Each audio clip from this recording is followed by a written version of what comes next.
Sup, freaks? It's your boy Marty Bent here to introduce this episode of Tales from the Crypt on a windy Tuesday morning. I sat down with Robert Breedlove, co-founder of Parallax Capital, who's written a lot of incredible long reads about Bitcoin and why it's important, why it's revolutionary, how it's revolutionary, and the future that it can unlock. In this episode, we focused on his piece comparing Bitcoin to the number zero and how both are revolutionizing different parts of the world. Zero revolutionized math and the world of numerals. Bitcoin is revolutionizing money and the world of distributed consensus. We hopped around his paper a bit, went on a few tangents. It was an incredible cosmic conversation all around. I think you guys are really going to enjoy this one. This episode of Tales from the Crypt is brought to you by our good friends at the Cash App. You freaks already know all about them. They're helping you stack sats, they're helping you send sats, receive sats, and sell sats if you so please. You don't have to sell the sats, but you can if you want to, if you have to. Sometimes you get in a pinch, you have to. Think about the tax burdens when you do that. Just think through it. On top of that, you can stack slivers of stonks. You don't have to, but if you want to, you can. The option is there. I know that there's some stonk stackers out there as well. So if you want to stonk a sliver. If you want to stack a sliver of a stonk, you can do so via Cash App investing. All right, if your favorite stonk is a little too expensive, you can buy as little as $1. Because Cash App is directly connected to your bank account, there's no 4 to 5 day waiting periods. On top of that, Cash App may be your bank account. They're offering account numbers and routing numbers now, so you can get your paychecks direct deposited into the Cash App, and you have a whole suite of banking and financial services. You can hold your money on the Cash App, send your money from the Cash App. You get your Boost card. You can spend your money via the Cash App anywhere Visa's accepted. If you go shop at a partner Boost and you have that enabled, you can save money at that merchant. And you can stack sats, stack slivers of stonks all in one place. A holistic experience over there at the Cash App. Cash App Investing is a member SIPC and a subsidiary of Square. As always, use the code STACKINGSATS. That's one word. STACKINGSATS. You're going to get $10 when you download the app if you haven't done so already. And $10 is going to go to our good friends at Owls Lacrosse.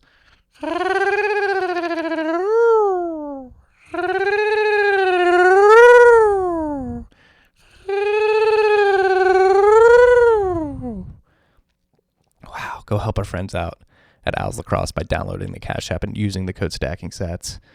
Enjoy your day, freaks. Enjoy this episode. I think you guys are really going to like it. Take care.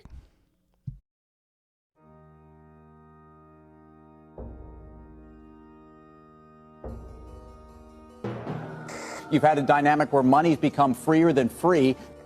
If you talk about a Fed just gone nuts, all the central banks going nuts. So it's all acting like safe haven. I believe that in a world where central bankers are tripping over themselves to devalue their currency, Bitcoin wins. In the world of fiat currencies, Bitcoin is the victor. I mean, that's part of the bull case for Bitcoin. If you're not paying attention, you probably should be. What is up, freaks? Welcome back to Tales from the Crypt. It's your boy Marty Bent here. Second recording this Friday afternoon. Very excited for this conversation. Very excited to end the week on this conversation because I think we're going to get pretty cosmic here. I have the founder and CEO at Parallax Digital on the phone, Robert Breedlove. Robert, welcome to the podcast. Hey, Marty. Thank you for having me. Well, appreciate you coming on and being so flexible. You had some technical difficulties right before we hopped on this, so you're calling in via the phone. Apple snuck a software update on you right before you were about to hop on the Zoom call. Yeah, that's exactly right. Careful what you click out there, freaks. Yeah, be very careful. That little banner pop up in the corner has caught me a couple times as well at some inopportune times. You gotta don't trust verify. You gotta verify that you're hitting the right button. But regardless, we got you on the phone. You're coming in loud and clear.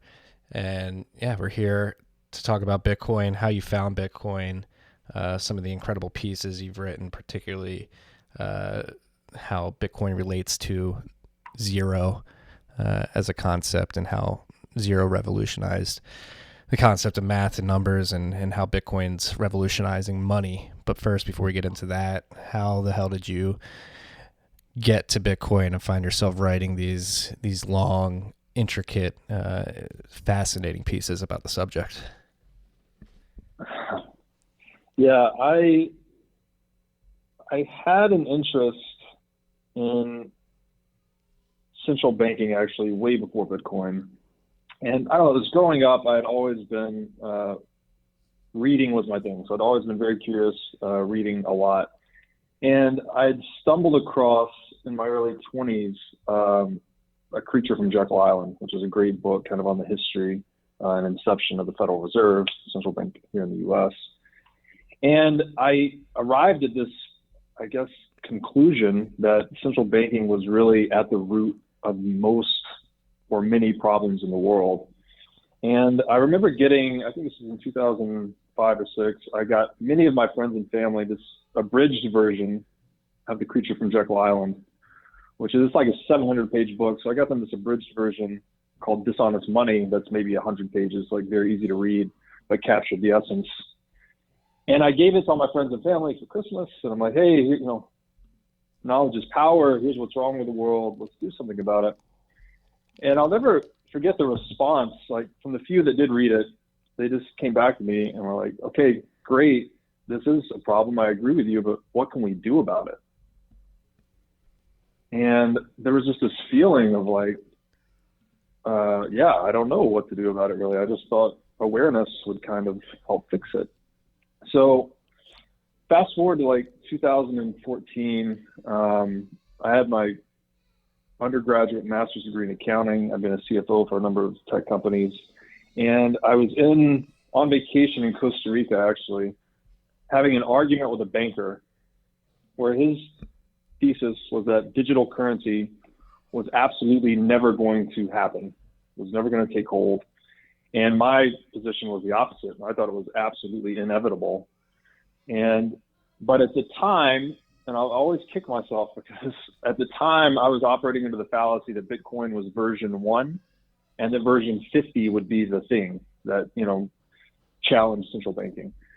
And I'd invested a little bit at the time, but I did not fall down the rabbit hole.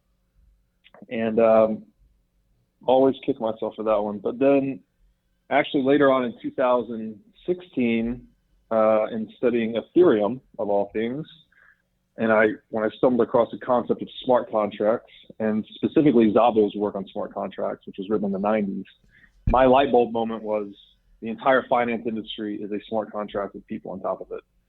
And that's when I was it was like an epiphany. I was like, this technology is going to be gigantic. So started making personal investments,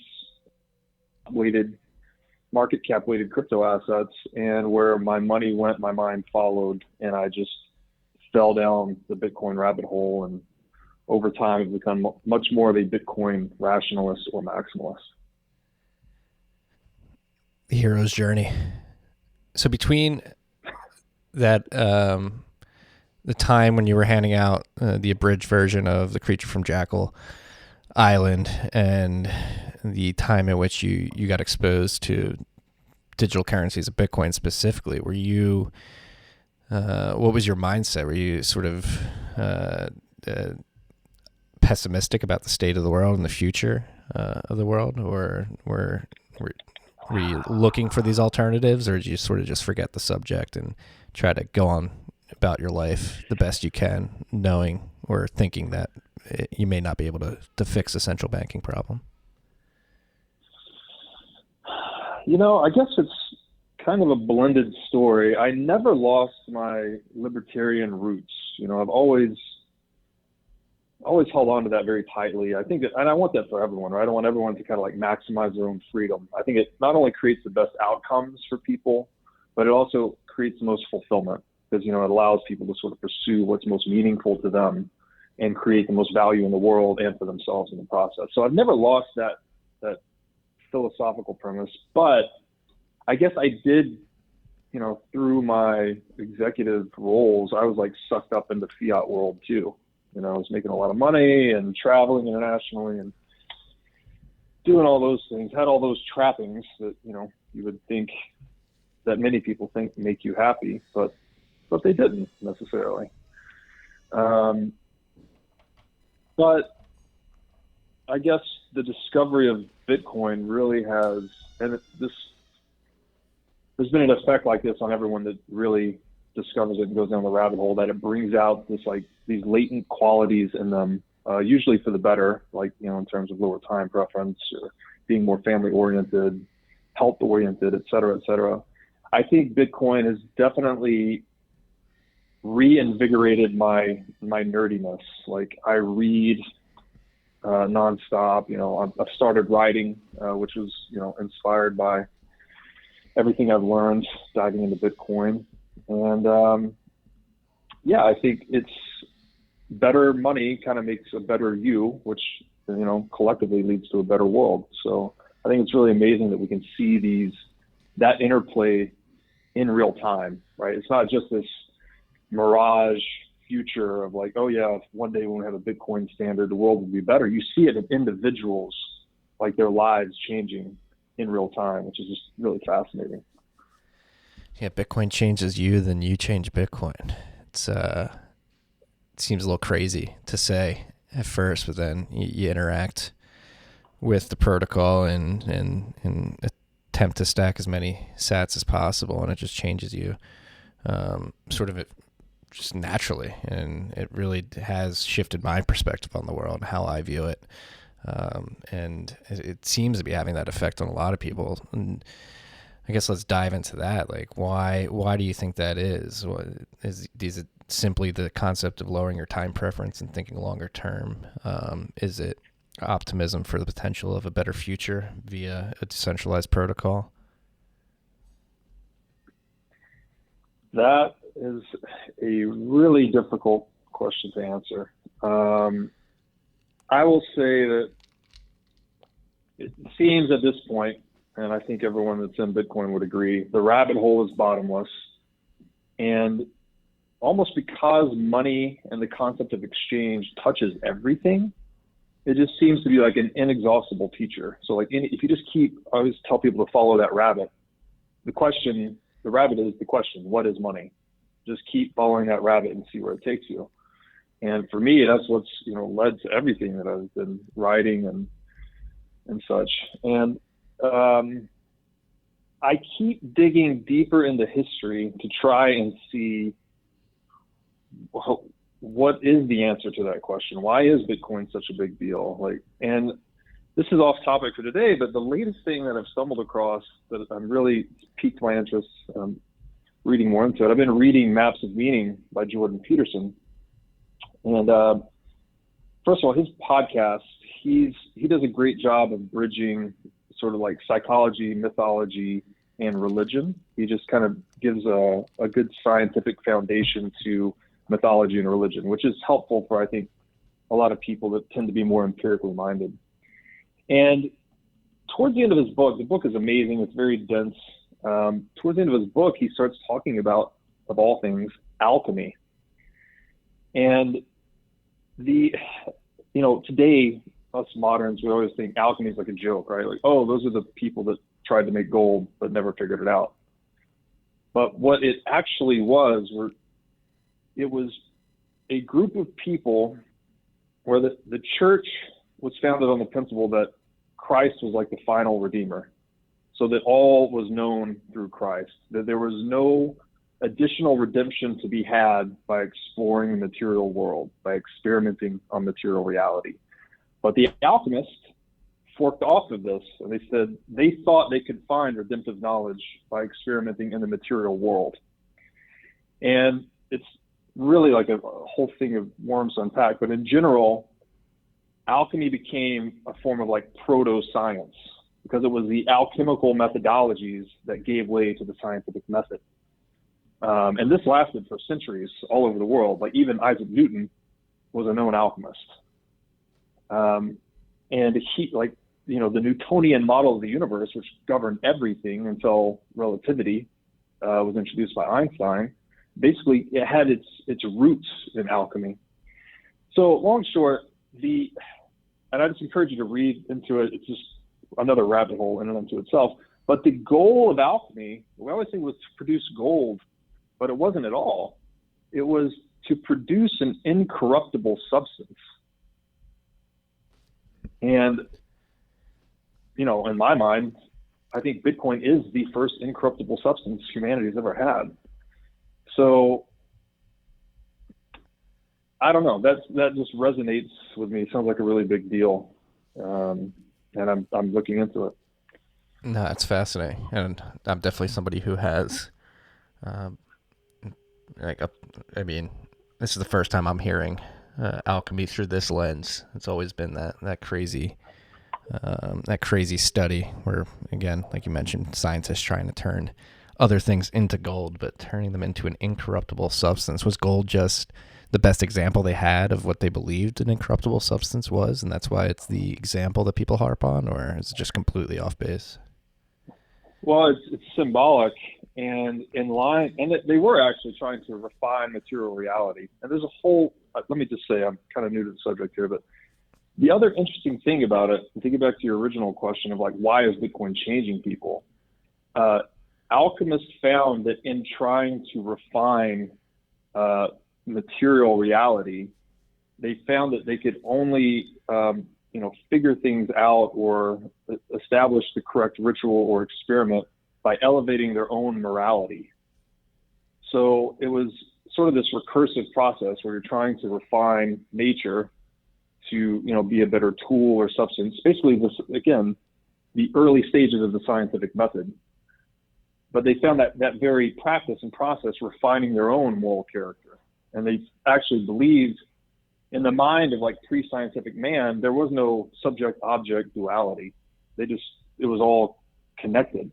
So they actually thought they had to refine their own character to bring out refinements in nature and so on and so forth. So yeah, it's mind-blowing. Yeah, so following that path sort of demanded a higher standard that they had to hold themselves to, which is interesting. And then, higher standard, and it's funny. J.K. Rowling just tweeted today. I don't know if you saw that. I did. I just saw that between recordings. Yeah, the author of Harry Potter, and she tweeted out, I was just comment like, "What is Bitcoin? Explain it to me." But it gets back to those mythological underpinnings of money, because it is where sort of like story meets reality, right? Where belief system meets fundamental empirical scarcity. So yeah, it seems like it points towards a dimension that maybe is even beyond space and time, like the moral dimension. And that's where it gets blurry between like the character of man and the character of the money, right? I think it was, I forget which book, but it says the monetary standard is inexorably connected to the moral. We have fiat people, fiat business models, high time preference this. Whereas if we have hard, reliable money, honest money, as a substrate for trust that people can interoperate with, trustfully, then it just frees you up to become more moral, spiritual, artistic, all these other things. Yeah, this is something I was talking about on a recent episode too. That whole idea that an easy money system sort of incentivizes bad behavior and a misallocation of money, and a hard money system may make people more virtuous and make society better off overall. It's just hard for people to take at face value. The concept is almost too easy to believe, too good to be true at a certain point. And it's something so simple as getting the money right can have crazy ripple effects throughout humanity. And people don't want to believe that it's that simple. If you fix the money, you fix the world. Yeah, it sort of reminds me of that. There's an essay called "This Is Water," and basically there's a guy that comes by, sees two fish swimming, and he makes a comment about the water, and then he passes along, and then the two fish look at each other and they say, "What is water?" It's like, it's like it's so hidden in plain sight, and it's so intertwined with everything we do, like our thoughts, our actions. It actually, money reshapes reality. This is a crazy thing about too. It's if you have a table and you're resting your drink on it, then that table is an accessory to you. Like in line with your motivations in the world, that table is serving a purpose for you. But if you turned around and gave someone, offered them $1,000 to jump over the table and through the window, like that table would then become an obstacle to them. So money changes the motivational significance of reality for us. And that's, it's the most powerful incentive scheme there is in the world. So hence the reason people have fought to control it forever. And for the first time ever, we have something that can't be controlled. Like it's placing the strings of money, for the people that it's always drawn people that want to be a puppet master over money, right? Which I would argue central banking is. And it's placed that control permanently beyond the reach of man. And it's for our benefit in perpetuity. Yeah.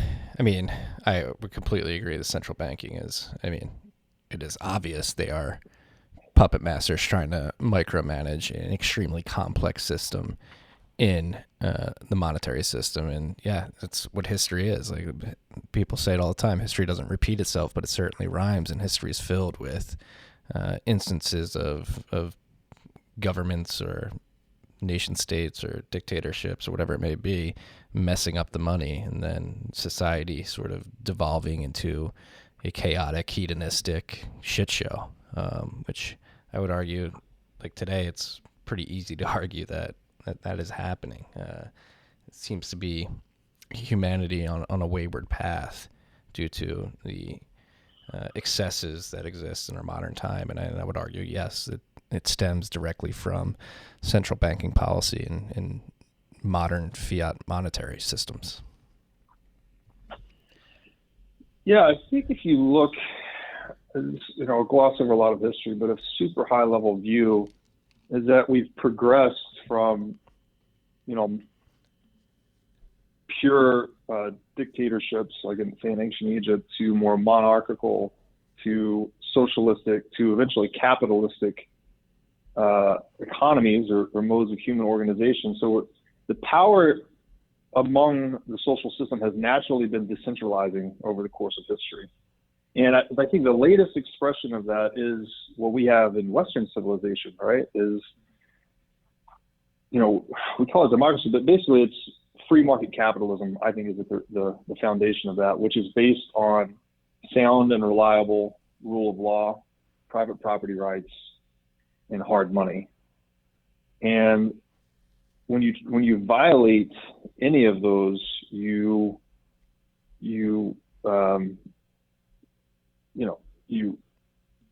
toxify the environment, if you will, like you corrupt the environment. And it just so happens that the money has always been the thing that's easiest to corrupt. It's easiest to take advantage of in the shadows because, private property rights and rule of law, these things are much more visible, let's say. Whereas the money, again, because it's so like water, like it's everywhere, that it's almost hidden in plain sight. So yeah, it's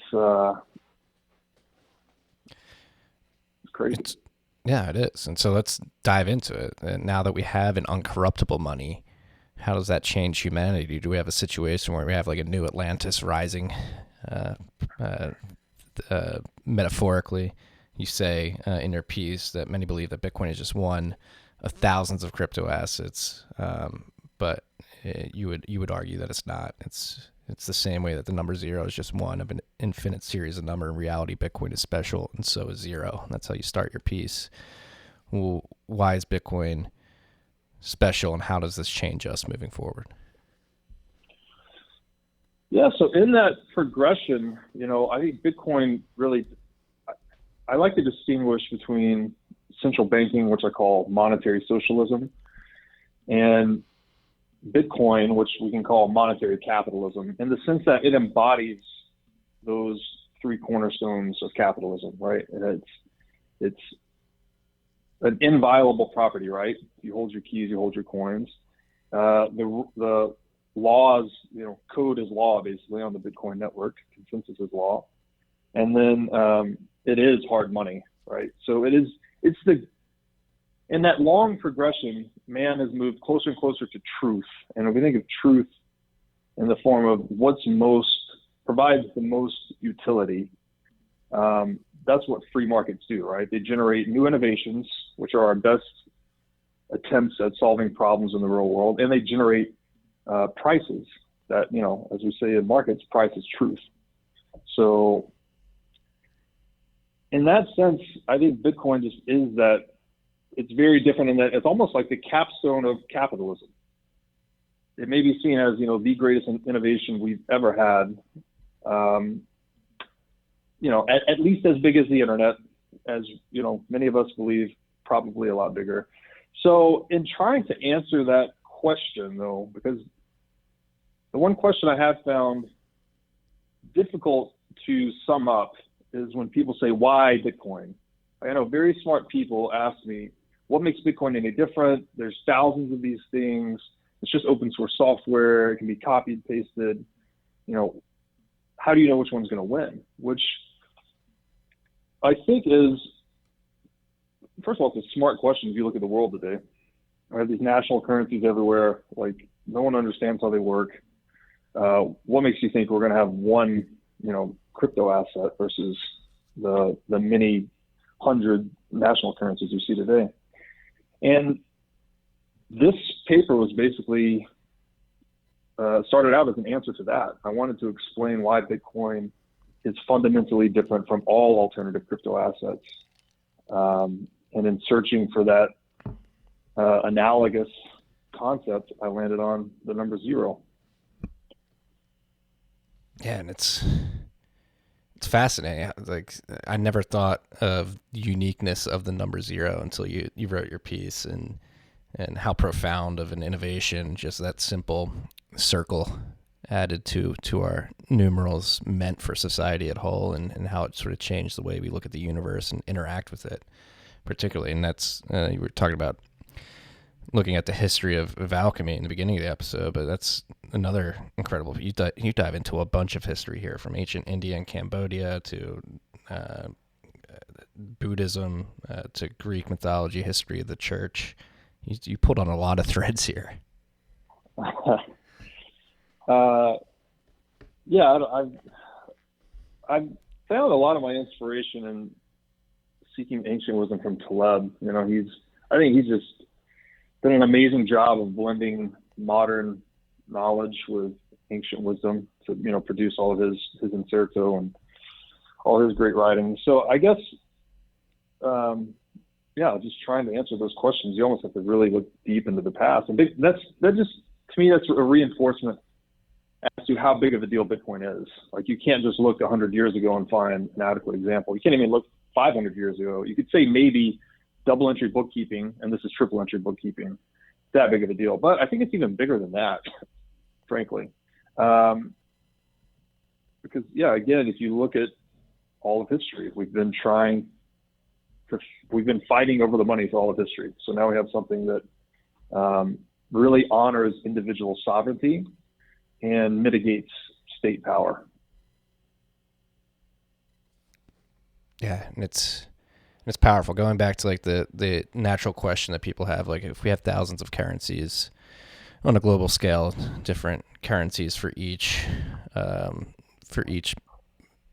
nation state or section of states living within certain borders, that is a natural question to ask, and that's what most people don't realize, is that's not an open competition for money. Like, money hasn't been capitalistic in quite some time. Like, these monies are being decreed onto their people, and yes, there may be many of them, and they may have different values and exchange rates at any given point in time, but they may seem like they compete with each other in an open market, but they do not. And that concept is it's mind blowing when you actually have that aha moment, like, oh, Bitcoin actually does provide a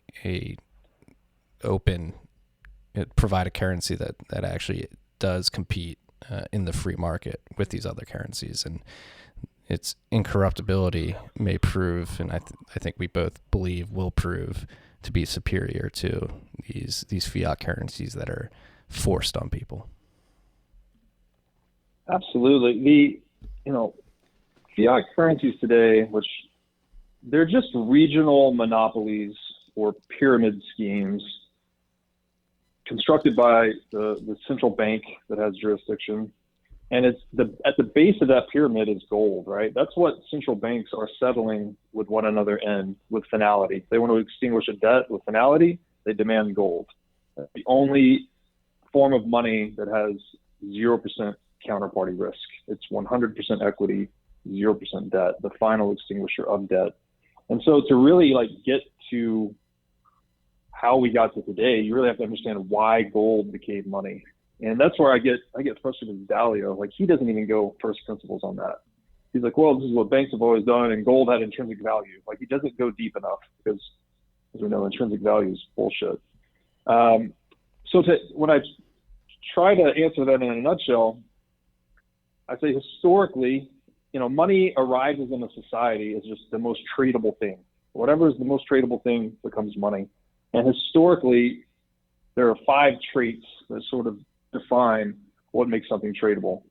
And it's divisibility, durability, portability, recognizability, and very importantly, scarcity.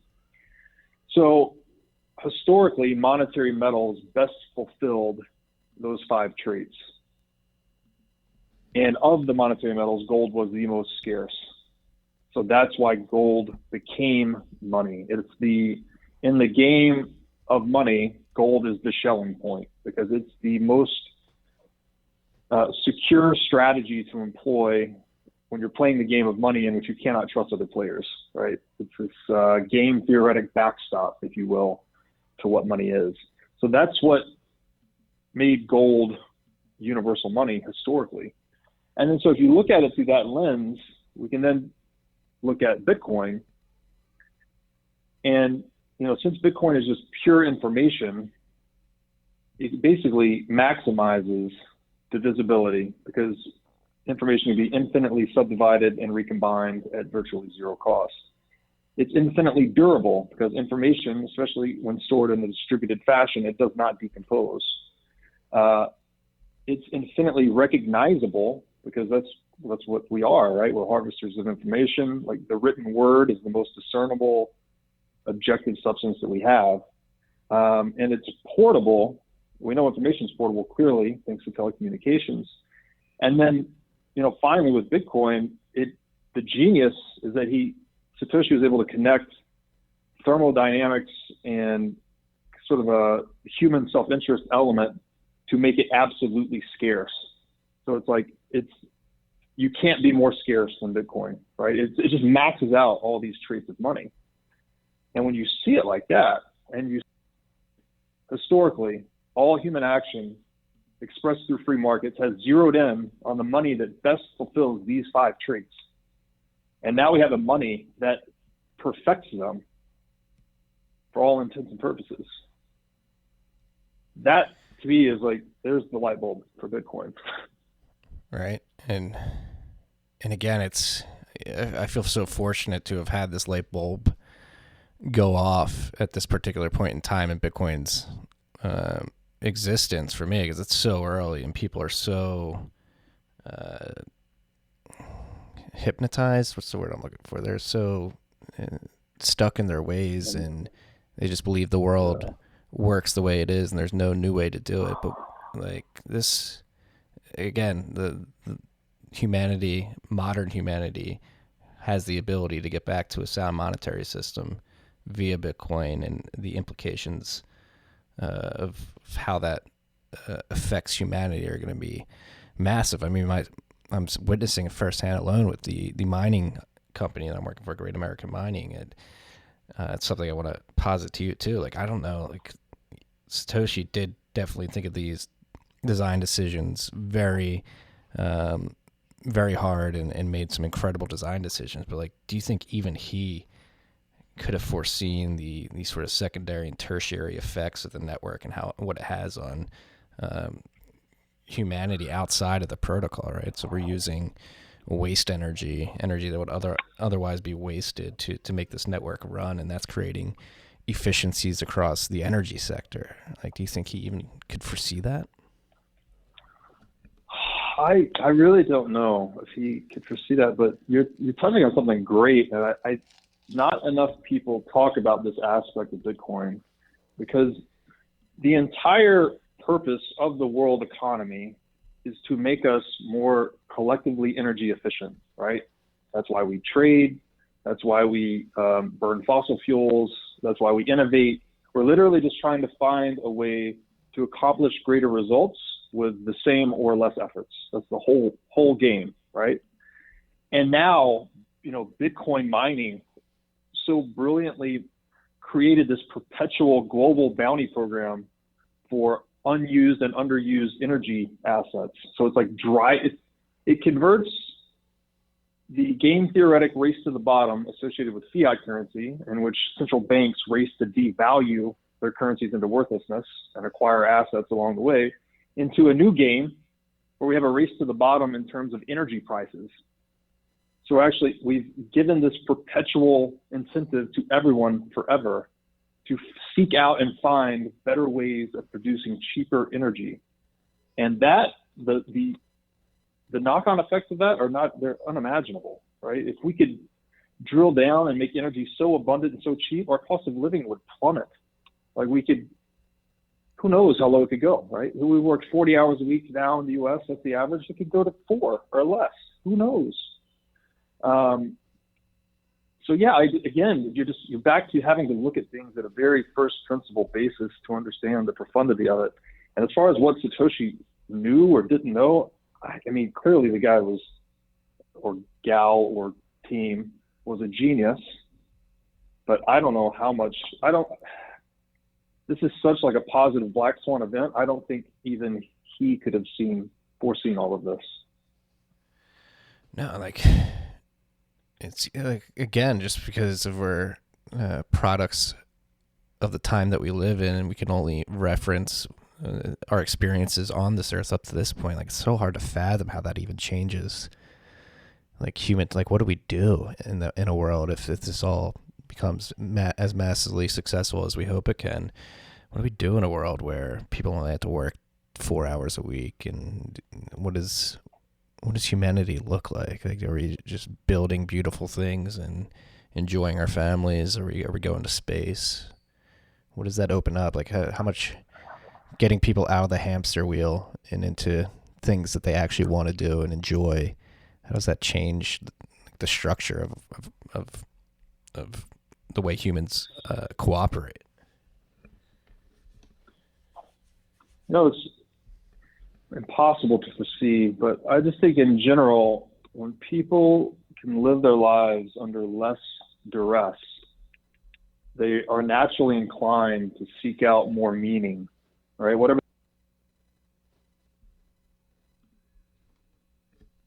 of whatever idiosyncratic thing, talent, quality you have about you, that you then don't have to go and expend all your vital energies 40 hours a week at a job just to like get by. You could start reallocating a lot of that energy towards something that you truly find meaningful. And in doing so, like, that's what creates value in the world, right? That's what a free market is. Like, it minimizes barriers to exchange to allow people to seek and discover their own comparative advantages, guided by a profit motive. But in whatever lessons and learnings and innovations they create along the way, it benefits the collective. So like, just this move away from, the idea of central planning or imposed rules or socialism towards just a freer and more interactive society where people are living in their own truth. They're actually, they have the luxury to ask themselves this question or listen to this podcast and explore that concept and figure out what it means for themselves. That's what this breakthrough is. I don't know what it looks like. It's a better world. We know that. right? We just know that it's a better world if people are freer. So, and that's the direction this thing is going.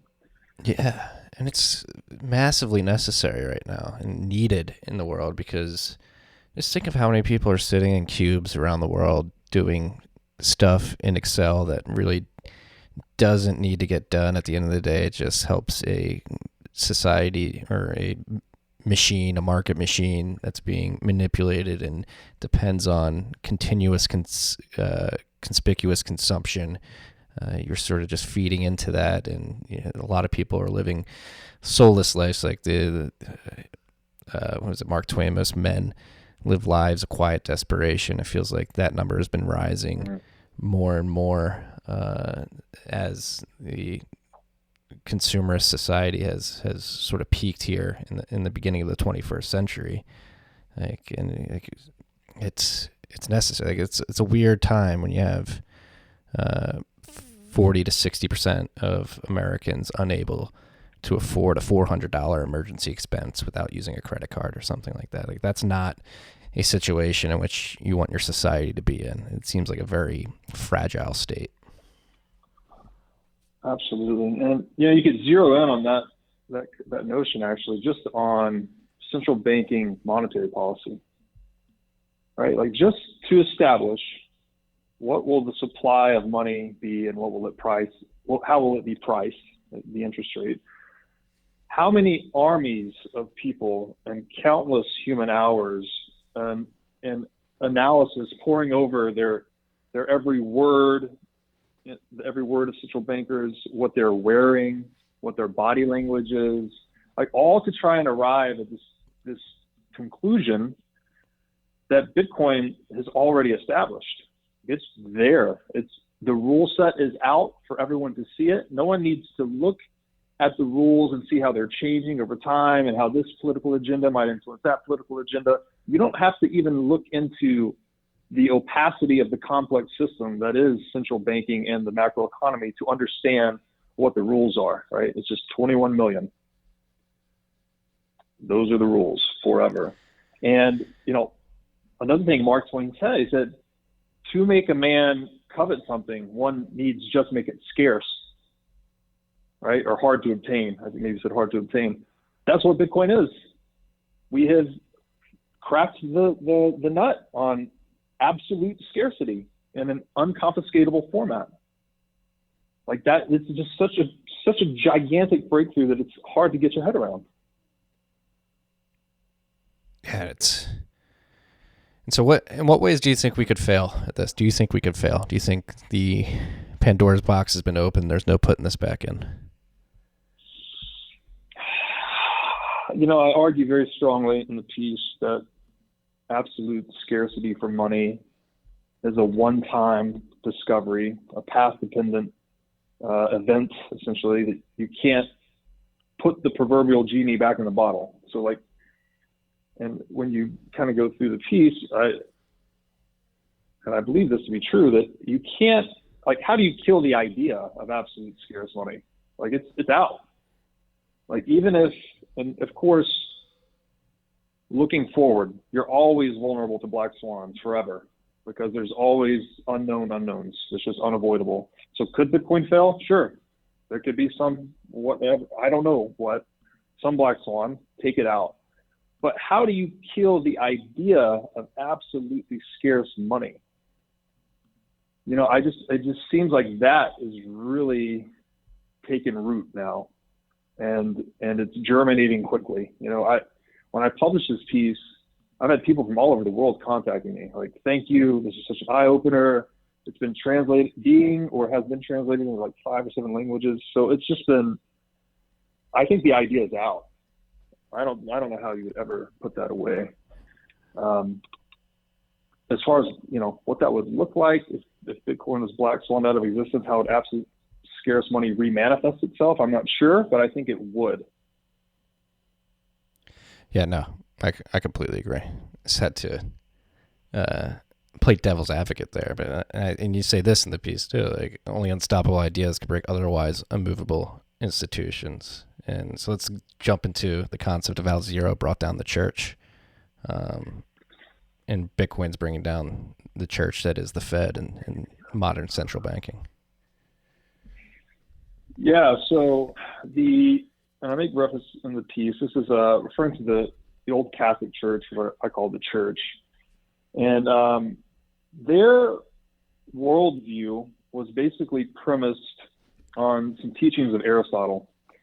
And in the Aristotelian view of the universe, shape and number were the same thing. So even today when we say like x squared, what that actually means is we're taking a line with a length of x, turning it into a square and calculating its area. So for like Aristotle and the Pythagorean mode of thinking that prevailed back then, shape and number were like the same thing. They really thought they were part of the universe. But because of that view, they didn't have zero as a number, because zero represents nothing. There's no shape associated with zero. So they didn't have a concept of this. So in that Aristotelian view of the universe, there was no such thing as the void, which is this like very deep philosophical concept that actually arose in the ancient East and was discovered in meditation. And that's where we got the number zero, which is mathematician Brahmagupta.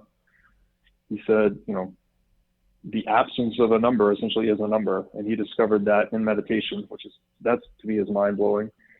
And then the Aristotelian view of the universe said there was no void. And they looked at the universe as based on the atomic paradigm. So everything's made up of atoms, which are indivisible and cannot be divided ad infinitum. And then the entire universe, at the heart of it, is Earth. Earth is at the center of the universe. And then the universe itself is a macrocosmic atom. So it had this sheet of stars, if you will, on the outermost layer that are all winking down towards Earth. And that was the universe, the finite universe. There was nothing beyond the outermost sphere. There was nothing below the atomic surface. So it was this Pythagorean, Aristotelian finite view of the universe. And the movements of the stars on the outside of the sphere that drove all the motions and the cascading forces downward towards Earth, even into the motions and movements of man, was considered the officially accepted interpretation of divine will. So that was the prime mover, God, basically, the force that moved the sheet. And so that became the philosophical underpinnings for the church. The church, as Christianity was sweeping across the West, that was basically, they relied on the explanatory power of that finite universe to proselytize people into their religion. So the entire power base of the church was premised on there being no void and no infinity. And that's when zero started to sweep across the world because of its superior utility, which we can get into more of that. It basically made math way more efficient and better for everyone. So this concept was sweeping across the world as well, and it met a lot of ideological resistance when it hit the church initially. But eventually, zero became so ingrained in things. Like art was a big one. And I put this in the piece. If you look at old art, it was like, pre-zero art, let's say. It's very flat and lifeless, and like it's not true to form at all. And then you see post-zero art. And, this is like the Renaissance in the visual arts, when the vanishing point was included.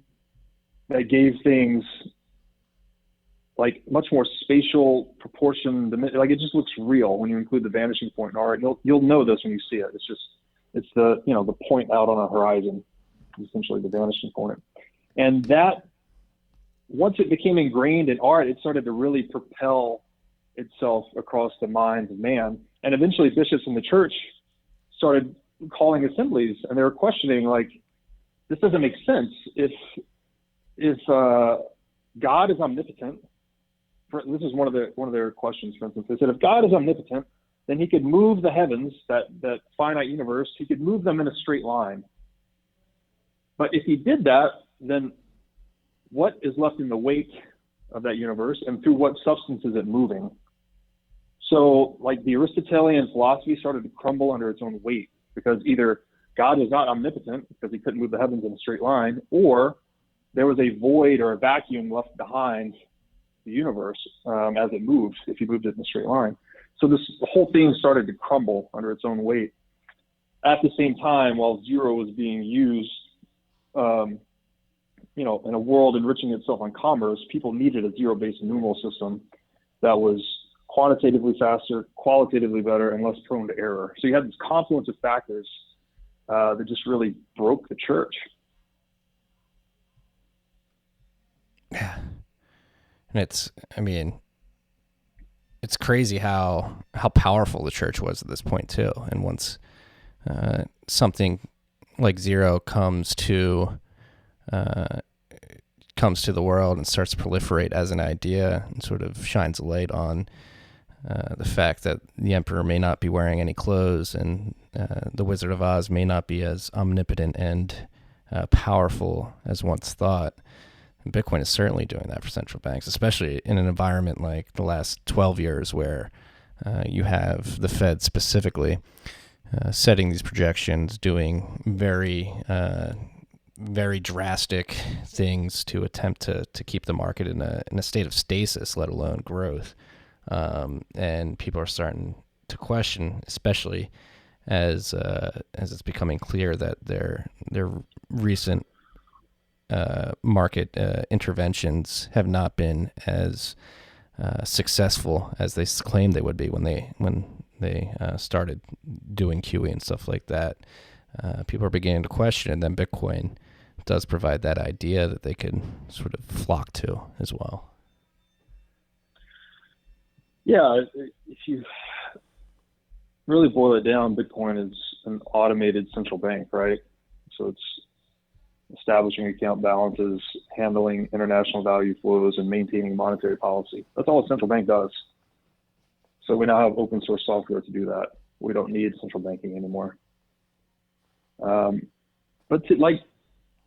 So that all sounds like prolific and amazing. Wow, it brought the church. But it was for practical reasons, is the reason zero was disruptive to the church.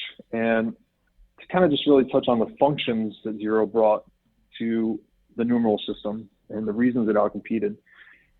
First was that it's a placeholder in our numeric system. So, for instance, in the piece, let's say the number 1104.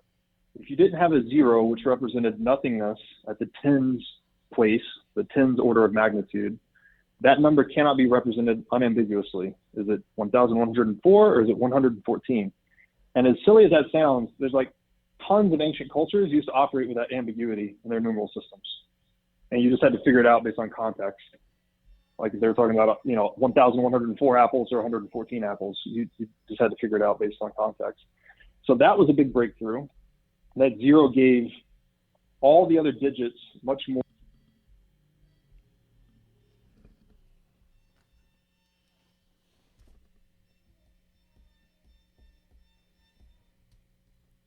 This scalar mechanism for other numeral systems. So it added a ton of efficiency there. And I called that the store. I analogize these functions of zero to money. So I said that's the store value function for zero. And the medium of exchange function for zero is that it acted as the gateway between positive and negative numbers. So before the idea of zero, the idea of negative numbers had been touched on by ancient Chinese and stuff, but they didn't get into explicit arithmetic use of negative numbers. And it was by going into the domain of the negative that we discovered all kinds of crazy mathematical substructure that all of modern reality is dependent upon. And to just name one is the imaginary number. So the square root of -1 equals I. You might remember from high school. And it's imaginary because you can't have a square root of -1. There's no number, right? So it sounds like, oh, silly concept until you realize that when you plot these things on an axis, the real number plane and the imaginary number plane, you develop these rotational patterns that turn into, they can turn into fractal modeling, which fractals are like the geometry of nature. They're precursors to wireless technologies. Like we still use imaginary numbers and software for telecommunications and things like this. So it was like this gateway into the negative domain of numbers opened up this huge field of possibility for humanity. And the argument I make there is that in the same way, like a medium of exchange encourages trade and innovation, so too did this zero as a medium of exchange into the negative territory lead to this proliferation of civilizational advances. And then the third function of zero that's really important is it gave us a better ability to handle ratios and fractions. So historically, Egyptians would deal with fractions like if you had to add one half and 1/4 and 1/6, they didn't convert them to a common denominator. They just kept these long tables of unit fractions that became very unwieldy to do complex calculations with. Whereas with zero, you could just very simply convert 1/2 to 0.5. You convert everything to decimal form and calculate it very quickly. So I argued that was the unit of account function for zero, because it gave us a system for better handling numeric ratios. In the same way money gives us a system for better handling exchange ratios. Because as we all know, when you say this house costs $440,000, what you're really saying is, this house costs 11 cars, 11 $40,000 cars. Like in the economy, we're just valuing everything as an exchange ratio of something else. And money just gives us that common language of numeracy through which to interact. Yeah, it's like before you wrote this piece, like never really thought on how special zero was, but it's like, it's sort of mind blowing. That's something that's so ingrained in our everyday life, and what makes the world go around was not always a concept, and that it had to be discovered, which is crazy. And in the piece, you say in the beginning there was the ratio, and the ratio was with God, and the ratio was God. So it's sort of giving us math and finding, and you use the Mandelbrot set as an example of how zero helped us create like beautiful fractals and really helped us sort of conceptualize what a world with zero means, and then it seems like it is integral into how the universe is made up and how it runs, and like so it's almost like a way to figure out like how God operates or how God designed the universe. Yeah, I argue there that, and so basically this capacity to better handle ratios of all sorts led to the development of rationality, clearly, which was like behind the Renaissance, the Reformation, the Enlightenment, like everything that we enjoy today was a result of this new mode of thinking. That was a result of this new way of dealing with ratios. And that quote from the Bible was, in the beginning, the Word was with God, and the Word was God, right? If you translate that from Greek, it was originally the Greek word for logos, which means both word and ratio. And if you really think about what a word is just a medium of exchange as well, right? It only makes sense in relationship to other words. If you look up a definition of a word, what do you find? You find more words, right? And everything is contextual, and it just doesn't make sense in a vacuum, right? So, and that word logos, like that is so powerful. That's getting back to the only case of intrinsic value in the world, I argue, is the individual human being that has been empowered with logos. So we have this power to speak truthfully and confront chaos, convert it into order.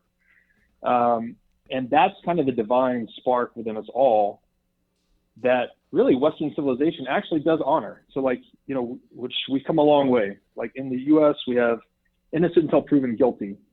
That's an expression of the respect for the sovereignty of the individual above the state. That's saying that even if this person has done wrong, even if they have committed crime or whatever, there's still something special about this person that we have to honor and elevate. And so and another thing is logos is our kind of our superpower, basically. And there's this great book by Viktor Frankl, The Man's Search for Meaning. And this guy had it rough, as rough as you can have it, basically, right? He was in an internment camp or a concentration camp. He lost much of his family. He was tortured beyond imagination, just a very rough go at life. And he wrote this book, and one of the phrases in it is, there is a singular final human freedom that no one can take away from you. And it's that gap between your circumstances and your attitude towards them. And he developed a psychotherapy after writing that book I think it's called logotherapy. It's based on that logo. So that gap that he's talking about, that gap of fundamental freedom, that's where logos lives and is born. And it's all connected back to zero, which is fucking crazy to me. Right. Yeah, man. Search for Meaning. I read that a couple of times in high school, and yeah, the realization that it's mind over matter, mind over circumstance. You can will yourself to a better life if you have a strong mind and you're willing to believe, or not even believe. You just know that you can achieve what you want to achieve if you put your mind to it and think through it. It's just very strong feeling to get home. And then sticking on logos here, though, is logos being attacked in our modern in our society today? It seems like, especially with these lockdowns that are going on, thinking individually and questioning the script of the state is getting attacked by some people. Not everybody, but it seems like logos is under attack in our modern age. Would you agree with that? I couldn't agree more. And to get very first principles about that, even the idea of speech, language as a technology, because of our ability to manually, with our hands, dexterously manipulate nature and categorize it and refine it, that's how we developed language. So action became speech and thought that we have today, right? And those actions, one of the most important one of them is innovation, and money is one of the most important innovations. So I think it's very fundamental to say that money is speech. It's not even an analogy. It's fundamentally true. Money is speech. And the bedrock of Western civilization, again, is founded on freedom of speech and expression. You should be able to verbalize your ideas and let them go to battle for you and with others, so that your ideas and conceptions can fight it out and die, so that your bodies don't have to. And if we suppress that freedom of speech, suppress the logos in any way, then it leads to our bodies going to war instead. And that's what I think central banking is. Central banking is a suppression on our freedom of speech. It is a suppression of the logos, and it is a funding mechanism for perpetual warfare. And all these things are connected. This isn't just, it's not a coincidence. There's no coincidence here. And for mankind to just see it for what it is and get back to a stronger moral substrate, like, you just have to ask yourself what kind of world you want for your kids and their kids, and, you know, think intergenerationally, because this model does not work. And if you don't believe me, just turn on the news. Right. And it's, again, going back to the concept of, it sounds too good to be true, fix the money, fix the world, but it's true. And like, that's, people yell at Bitcoiners for the Bitcoin fixes this meme. Like, Bitcoin doesn't fix everything, but it's like, if you actually drill down to first principles, like, yes, it does, because everything is affected by money. And when you bastardize the money, you sort of bastardize incentives, which then bastardizes human action at the end of the day. Yeah, we're playing God, or we're trying to play God. That's what central banking and government's trying to do, play God. They know best. They know better than the market, right? The market isn't, like, for the same reason a tree grows and seeks sunlight is the same reason a market adapts to reality. Like, it's a natural organizing design principle. It's independent of any individual's thoughts about it. And for them to try and fight and suppress and control that is just, it's like the ultimate act of sin, if you want to use that word, but just arrogance and hubris. Like, who do you think you are? What makes you think you can control the free market impulse that has guided humanity up until this point? What makes you think that your small boardroom of, institutionally minded individuals are smarter than the collective wisdom of humanity? It's like, it's impractical, it's immoral, and it's also failing before our eyes for all these reasons. So it's not like just a good thing, it's like a very practical thing to be involved with Bitcoin. Yeah. I mean, just to think, like a Fed board meetings trying to make decisions without complete information. Nobody's ever going to have complete information, but the people spread throughout an economy are going to have better information about what they're doing immediately in front of them. The Fed there's no way they could have all that information at hand and make educated decisions. Like, it's just not possible. And so I think this is actually a good opportunity to circle back to the beginning of the conversation when you were talking about your fascination with the creature of Jekyll Hyde. And that's one thing I think people really need to understand, is how the Fed was created and how corrupt the actual Federal Reserve Act was, and how it was passed, and who decided that it should be written, and when it was brought to the congressional floor to be voted on. So let's dive into that for a little bit. Like, the inception of the Fed alone was one of the more corrupt things to happen in modern human history, or at least last couple centuries, in my opinion. Absolutely.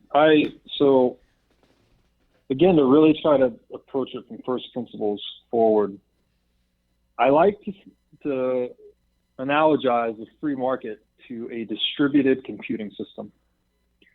So each one of us, we have our five senses. We're predominantly visual, and we can take in, I forget the exact number, I think it's like 4 bits of information per second, right, through our visual acuity. And that's it. So it's kind of a small bandwidth data load. But the free market, which assimilates the perspectives of all of us, can handle a much higher data load, right? And that's what churns out kind of all of our intersubjective realities against, pressing up against the objective scarcities of economic reality. And that's what churns out truth in terms of price and innovation.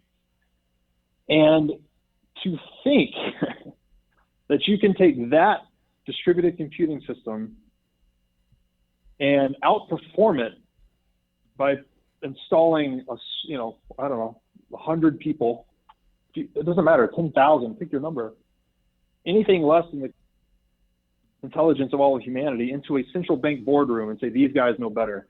These guys will guide the economy more effectively. Like, you've constricted that bandwidth down from whatever 4 bits times 7 billion people is down to times 1,000 people, right? And so the model doesn't work. Like distributed computing outcompetes centralized computing for the same reasons that free market outcompetes a centrally planned market. And that's what it is. And the Federal Reserve is just the latest attempt. This is not the first, by the way, human history is littered with these attempts. People trying to control the money, clip the coins or inflate the supply to benefit themselves and externalize all those costs onto whoever they can. That's the fucking, painful truth of history. And the Federal Reserve is just the most successful iteration of that experiment. We have become the central bank of Earth through Bretton Woods, which again, how did we get to Bretton Woods?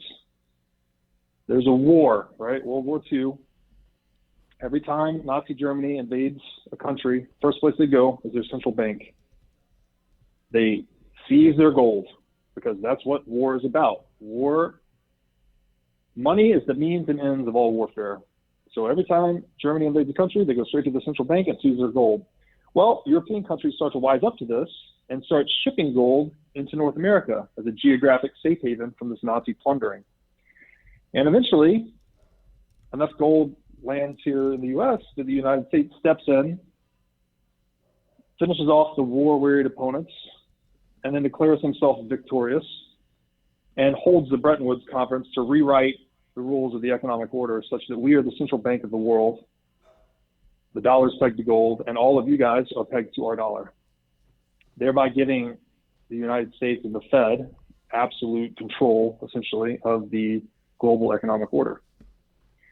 So that's how I like to look at it. I mean, there's a lot of dirty details with Jekyll Island, like how it was also done surreptitiously and behind the scenes. But I just like to take that high level view and like, once you see history for what it is, you see why Bitcoin's so important. It's a money that it's not worth fighting over because you can't confiscate it. You can't change it. You can't, you can verify its supply and transactions with cryptographic certainty at the individual level. Like you can settle with finality in real time, and you can't easily confiscate it because again, it lives much closer to that logos, much closer to that gap, where you can actually store your Bitcoin in your mind, right?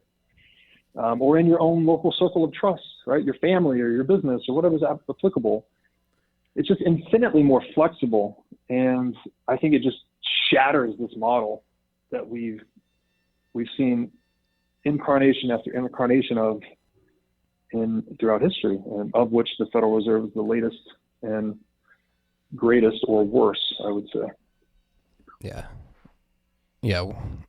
It's been the greatest at doing what it does, but probably the worst institution for human history at doing what it does. But so this is a question I've been mulling around with Matt Odell, particularly, and some other guests more recently, is transition to a Bitcoin standard. Do you see a transition to Bitcoin as a peaceful transition, and actually Bitcoin existing provides the opportunity to have a somewhat controlled transition to a more peaceful monetary system? Or do you think the Fed has gotten to a point where they're going to mess this up so bad that things get pretty crazy for a while and people just slowly come over to Bitcoin because they realize it's better slowly over time? I feel a lot of dissonance about this topic because on one hand, this is the crown that's been fought over throughout all of history, like the ability to control the money, right? That's like the contentious crown that everyone's been fighting over throughout all of history. So that would lead me to believe that the state and the Fed will fight with everything they've got to maintain control of that monopoly. But on the other hand, there's another ingenious aspect of Bitcoin is that the game theory behind it, right? Like once you have some Bitcoin, all of a sudden the world has been reshaped for you. You no longer see it as a threat necessarily, and all of a sudden, at least part of you is rooting for its success. Even if you first buy Bitcoin, say I'm totally sold on central banking. I think it's a 99.98% chance central banking is going to succeed, and it's the best model for humanity that there's ever been. then it is still fiduciarily responsible of me to allocate at least 0.02% of my assets into Bitcoin as an insurance policy should it succeed, because the appreciation of Bitcoin, should it succeed, will be an extinction level event for central banking, but I would be at even money because it would, in theory, suck up all the value that I just lost in my central bank. So as more people get allocated into Bitcoin, even at that small marginal percentage, it changes minds, and it changes perceptions. And I just kind of see Bitcoin as like this liquid it's spilling everywhere, like between everyone's mind and heart and consciousness, and you can't avoid it. And then once it gets into you, as you know, a lot of us have experienced, the game theory just sort of tweaks you, and then you start to see the moral dimension, and you can just become a full-blown Bitcoiner like you and I guess. But I see that I feel dissonant. I'm like, okay, this is like the most important thing in the world. This is control over the earth, basically. Versus this substance, it's so incorruptible and pure and infiltrating. It just infiltrates every nook and cranny that I'm not sure. I'm not sure which way it's going to go. Yeah, no, I agree. It's very much up in the air right now, but I do think we're at a point 11 years in where we're getting very strong allies that really help the cause. And again, the longer Bitcoin goes on producing blocks without taking a huge hit from governments or a huge attack from governments, I think obviously the higher its chances of succeeding in the future are. And what we're trying to do at Great American Mining is obviously we want to produce a profitable mining operation and make money and stack as many sats as possible, but then we want to win the hearts and minds of some of the most powerful industries in the world with the energy sector. And I think that's a great Trojan horse to create a peaceful transition to a Bitcoin standard, is to get powerful allies that actually benefit greatly from Bitcoin. And then going back to what we said earlier, like, it's crazy the secondary and tertiary effects this network has on our physical world. And just thinking of the order of operations, how this could play out. Like if we really want to be energy independent and sort of self-sufficient as a continent here in North America, it's a very, very good case to be made that Bitcoin is integral in making that happen. Yeah, we're actually looking at an energy project as well, Bitcoin mining, connecting Bitcoin mining operations with energy producers here in North America. And I agree, like that, I think is where the puck is going, in the sense that a lot of these energy producers, like every other business, they're over leveraged. They're searching for fresh capital investment or ways to augment their revenue streams. And when you consider that, as one of the executives we talked to at a big energy company said, he said, the entire North American energy infrastructure was designed for one hot afternoon in August. And what he meant by that is that there is a ton of slack and inefficiency in the system, either surplus energy production, like, for instance, some of the wind sites we've looked at, they're producing too much energy at night to sell into the grid. Like, there's just a capacity constraint that could be used. If you co-located Bitcoin mining, you can just monetize that surplus energy right there on the spot.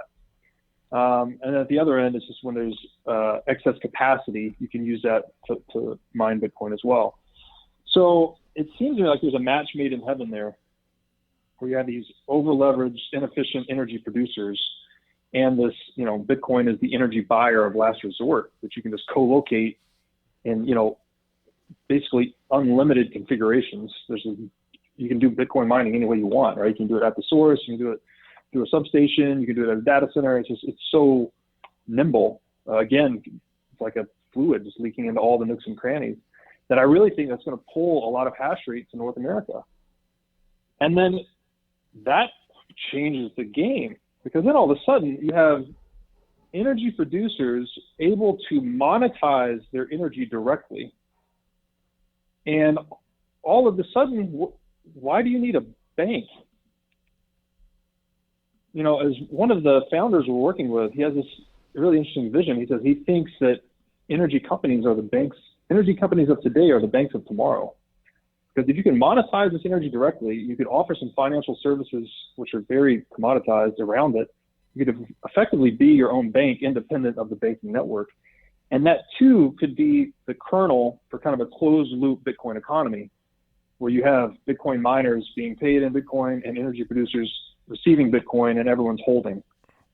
So, I mean, I'm very bullish on that space overall. And then, you know what, we're getting back to capitalism, right? That's what capitalism is. Like, we're solving problems in real time. Like, we're addressing inefficiencies and profiting from it.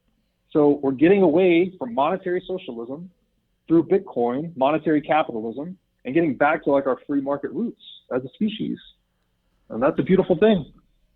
It's incredibly beautiful.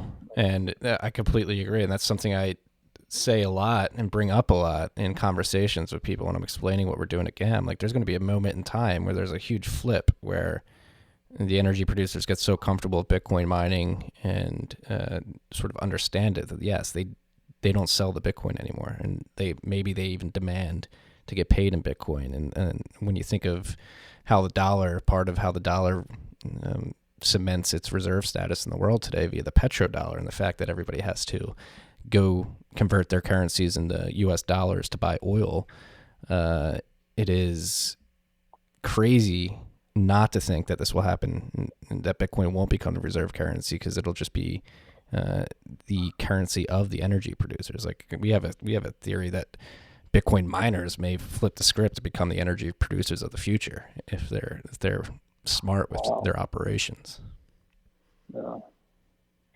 Yeah, and it is happening, right? Because I think Iran, they said they're going. I think they announced a sub $10 million mining operation that are using exclusively to circumvent U.S. sanctions. So like the game is going already to the nation state level. Like it's been there for some time. We've all been looking at it, but now there's like skin in the game. And once that domino falls, you know, again, you have to be a responsible nation state. If someone else is taking a position in the Bitcoin network that could in theory outcompete your entire financial backbone, the only prudent decision is to take at least an equal position to them to protect your own interests. And that just ratchets up, right? Until we hit this reverse bank run, as Safety calls it, on Bitcoin, where everyone's just like rushing for the exits. Like the light has gone off for everyone that we see the new monetary Schelling point for the world, and everyone's like rushing to get into Bitcoin. And I think, was it Odell that said, it's very likely that when you need Bitcoin, you're not going to be able to get it. Yeah. That's what's going to happen. It's no. And then like, you can also see a path to like world peace, where it's like, all right, instead of just trying to uphold this global reserve currency, or where it creates a lot of tension because everybody's pissed off that they have to convert their currency into our currency to get the most sought after energy source in the world. That starts tensions, number one. Then number two, like, we're defending this reserve currency via war and military. If we were just all over, like, all right, fuck it, let's just adopt the currency of enemies in Bitcoin, and you don't have to worry about any of that. And slowly but surely, maybe there may be some friction in the beginning, but as you play it out and extrapolate it further and further into the future, it just enables freer trade. And you can't weaponize the Bitcoin network against other nation states because you can't control it, and that just naturally will lead to less friction, less head-on conflict. I would imagine. Exactly. There's the old quote that says, if I don't know who said it, but if will, you know, and if we know inherently that fiat currency creates frictions to global trade, right? Everyone's enforcing tariffs and sanctions and racing to the bottom to inflate their currency and manipulate their monetary policy. So by lifting those frictions, and you're basically removing the mechanism by which the state funds its war efforts, you really move to a much more peaceful and coordinated society. and that creates more wealth. So we have this, like, Bitcoin's like hitting it from both sides, right? It's like driving us to find lower cost energy, making us more energy efficient, but it's also, in theory, the promise of it at least is to remove these frictions to international trade such that we become, in aggregate, much more wealthy. There's much more, the pie has grown, so to speak. There's a lot more to go around. So, when you look at it through that lens, it's hard not to be bullish. All right. Well, it's hard not to be bullish after reading your pieces.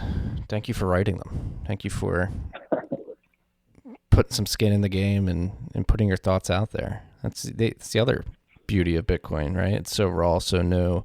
It's an alien technology that everybody's trying to describe in real time, that you're getting such a plethora of different ideas and angles from which this topic's being approached and explained. And like, I'm sitting down with Brandon Quittem next week to talk about how Bitcoin acts like mycelium,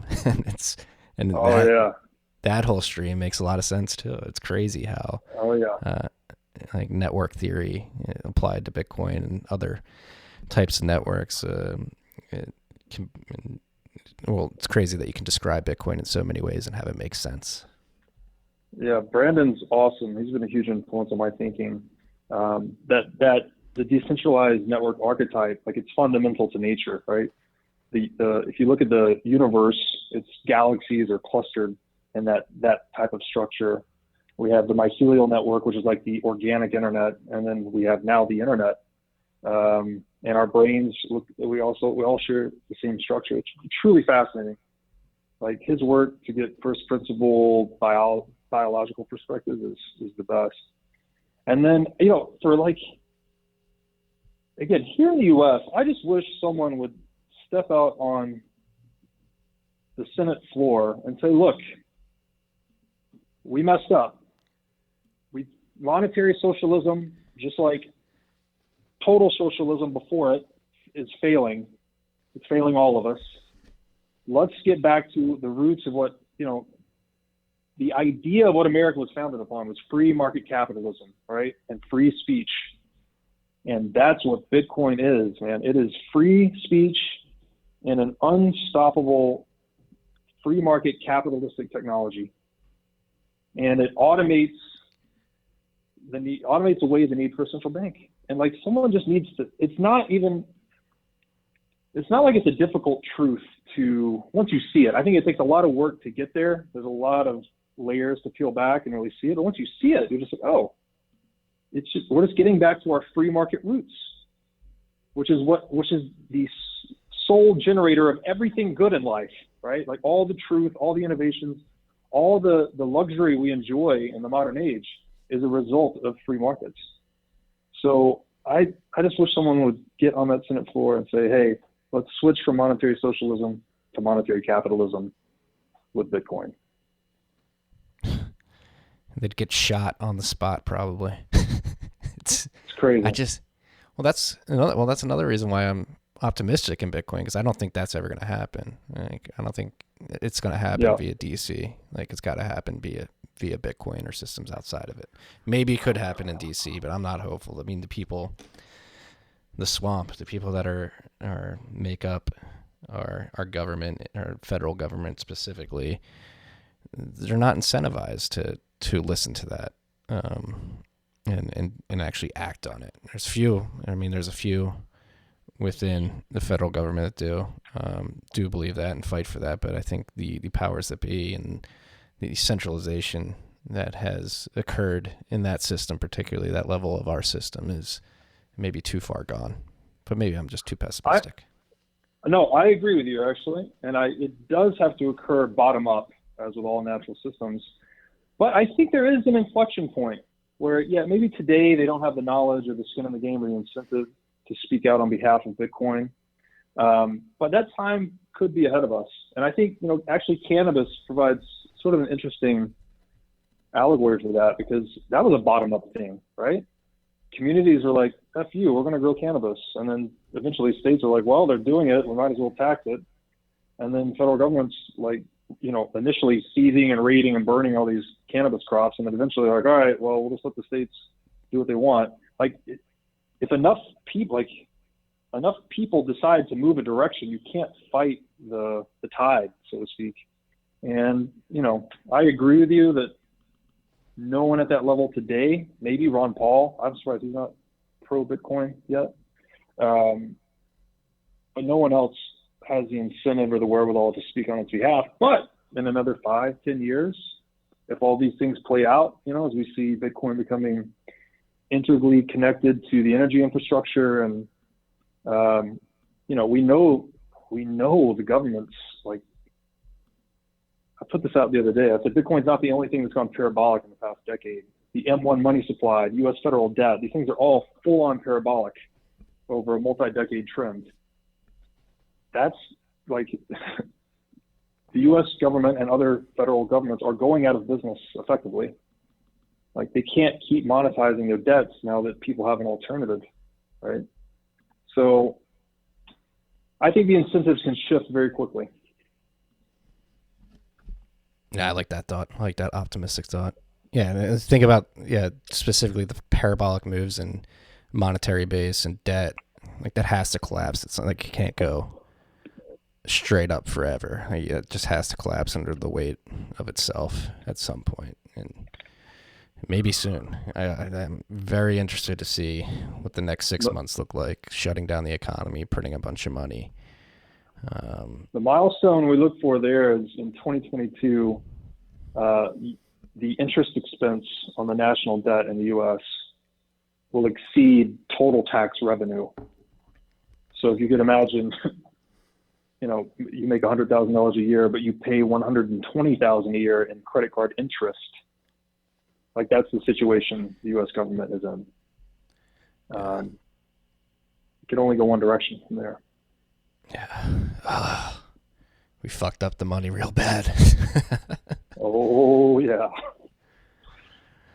Robert, I hate to have to cut this conversation because I'm having such a good time. This is a good riff right here, but I have to get back to my fatherly duties. We should definitely do this again and expand on some of these topics in even greater depth. Yeah, man. This was awesome. Thank you for having me, Marty. I really appreciate it. I appreciate you writing some incredible stuff, some incredibly thought-provoking stuff, things that I've never thought about, especially the concept of zero and how it relates to changing history. Where can we find out more about you, what you're doing, about Parallax? How can we help? Is there anything, any final thoughts you want to get out there before we wrap up here? I think in general for people, just never let anyone trammel on your right to free speech. Like if there's a violation of free speech that goes towards total tyranny, and it always starts with the speech. That's why I like Jordan Peterson coming out against the compelled pronouns thing in Canada. Like they were trying to legislate him what words to call people, and he said, "Fuck you, I'll never do that." Like that's right. The attitude you have to take when it comes to freedom of speech, and it's a zero tolerance domain. Like you should always be able to speak your mind, speak freely. That's my general message, I guess, I think, with Bitcoin and everything else. And I'm on Twitter. So my name is Robert Breedlove. My last name is just like it sounds, Breedlove, BREEDLOVE. My Twitter handle is Breedlove22. And then I post my writings on Medium. And then most recently, thanks to you, Marty, I posted that piece on Dig. And our website is parallaxdigital.io. That's PARALLAX digital.io. And we have like blog and resources and a few things there too. So go check it out, freaks. Highly recommend. Anybody who's listening, go read The Number Zero and Bitcoin and a bunch of Robert's past Medium posts as well, including Bitcoin and Tyranny of Time Scarcity, an open letter to Ray Dalio regarding Bitcoin, Money, Bitcoin, and Time. That series was another great one. There's just incredible amount of content. Long reads. So next few months, if you have Saturday long read sessions, Sunday long read sessions, get the coffee ready, get the tea ready, whatever floats your boat, and sit down and get ready to dive in to some really incredible concepts about Bitcoin. Robert, it's been a pleasure. Again, we should do this again and expand on some of these topics. The rabbit hole is infinitely vast. There's plenty to talk about in the future. Thank you for coming on. Peace and love, freaks.